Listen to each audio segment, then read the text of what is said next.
Salut, c'est Trésor Mutombo de Opinion 243. J'espère que tous, autant que nous sommes, nous connaissons Hong Kong, cette île au large de la Chine, avec des grands gratte-ciel qui veulent toucher les avions. Oui, c'est cette île-là. Et je ne sais pas si vous vous souvenez de ce qu'était Hong Kong dans les films de notre enfance. Vous vous souvenez sûrement des films Sens du devoir, Big Brothers. C'était des films sur la criminalité, la prostitution, la drogue, les jeux clandestins, et tout ça couvert par une police corrompue. Eh bien, ce n'était pas vraiment de la science-fiction, hein. C'était la réalité que vivait Hong Kong à l'époque. En tout cas, il fut un temps où Hong Kong ressemblait vraiment à ça. La corruption avait atteint un niveau hyper élevé, surtout dans l'administration publique et plus précisément dans la police. Je peux vous dire que lorsque l'organe ou lorsque l'institution qui est chargée de traquer les criminels est elle-même corrompue, vous êtes mal barré, hein? Et c'est ce qui est arrivé à Hong Kong. Mais aujourd'hui, Hong Kong est parmi les pays ou les villes les mieux placées en termes de lutte contre la corruption. Je crois qu'ils sont 15e dans le classement de Transparency International. Bon, la RDC, juste pour info, on est 160e, je crois. Et ça, ce n'est pas arrivé par hasard. Donc, comment ils ont fait? Mais pour ça, nous devons remonter jusqu'en 1973.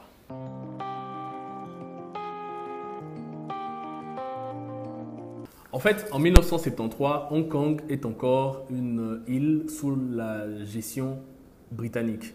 On ne va pas expliquer comment les Chinois ont laissé la gestion aux Britanniques, hein. Ça, ce n'est pas l'objet de cette vidéo.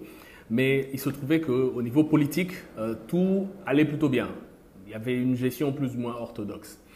Là où le problème se posait, c'était dans l'administration publique, plus précisément dans la police. Et comme je le disais en introduction, lorsque votre police, l'organe qui est chargé de traquer les criminels, et la justice aussi, sont minés par la corruption, vous êtes vraiment dans, je ne vais pas dire le terme. Et quand on dit corruption de la police à Hong Kong, hein, ce n'étaient pas des agents isolés qui essayaient de grappiller des billets à gauche, à droite aux automobilistes. C'était une organisation, c'était toute une structure, toute une société secrète qui existait, qui avait un chemin qui allait du bas de l'échelle jusqu'aux plus grandes autorités de la police. Et cette organisation portait un nom, le syndicat. Le syndicat gérait et couvrait toutes les activités illicites de la ville. Et lorsque certains commerçants refusaient de se plier à sa volonté, le syndicat avait recours à du chantage, à de l'extorsion et tout ce que vous voulez, avec les moyens de la police. Mais oui, c'est clair. Toutes les mesures prises par le gouvernement politique britannique avaient du mal à passer. Rien n'arrivait à mettre fin au syndicat. C'était à tel point que pour la population s'était mise en tête que la corruption faisait partie de leur patrimoine culturel, ça faisait partie de leur coutume. Comme on entend un peu ici chez nous, on nous dit le système des Matabisi, Madeus Yabana, c'est quelque chose de culturel. Et en Chine, c'était également la même chose, en tout cas à Hong Kong. Toutes les mesures prises échouaient en fait parce qu'il y a un principe de droit qui dit que c'est à l'accusation d'apporter la preuve de culpabilité de l'accusé. C'est-à-dire que dans le cas de la corruption, c'est à la justice de prouver que l'accusé a effectivement touché de l'argent de la corruption. Et dans un pays, vous imaginez, où les gens se sont mis en tête que la corruption fait partie de leur coutume et où vous avez un organe qui est puissant et qui a la possibilité de faire peur à la population, trouver des traces écrites et trouver des témoignages pour changer les choses, c'était assez difficile. C'est ainsi que toutes les mesures prises n'y changeaient rien. Le syndicat était toujours plus fort, mais ça, c'est jusqu'en 1973. Qu'est-ce qui va se passer en 1973? Suite à une nouvelle mentalité de la jeunesse qui en avait marre de la corruption, le pouvoir politique va décider de prendre les taureaux par les cornes et de prendre des mesures très fortes contre la corruption. Ce qu'il va faire, c'est de créer une super agence de lutte contre la corruption. Son nom était l'Independent Commission Against Corruption. L'Independent Commission Against Corruption. Non, my tailor is rich. Et pour lui donner son super pouvoir, l'État va changer la loi. Mieux, il va changer le droit.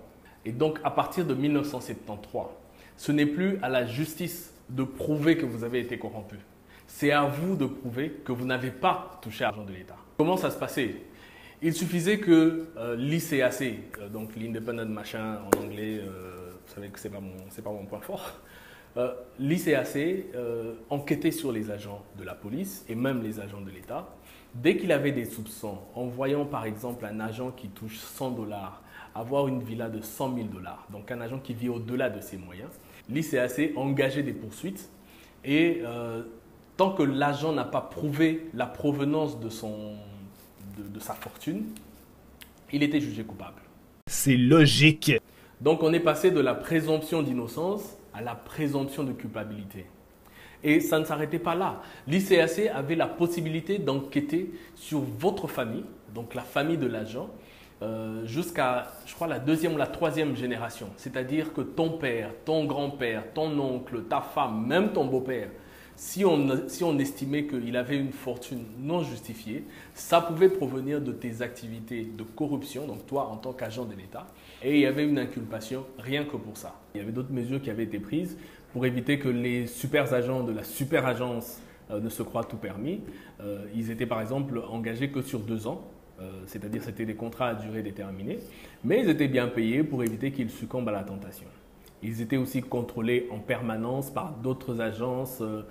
Entre eux, c'était très bien ficelé, de telle manière que les agents de l'ICAC soient eux-mêmes irréprochables. La grande innovation fut ce que nous avons expliqué tout à l'heure, le fait que dans un État ou dans un système où la corruption est généralisée, considérer que toute personne suspecte est corrompue d'office. C'est à elle de prouver son innocence. Alors, si jamais vous aussi, vous avez la possibilité de combattre la kleptocratie dans n'importe quel système, l'exemple de Hong Kong peut vous inspirer. Si vous avez d'autres idées, n'hésitez pas à les partager sur cette page ou dans d'autres forums. Merci d'avoir suivi cette vidéo. À la prochaine.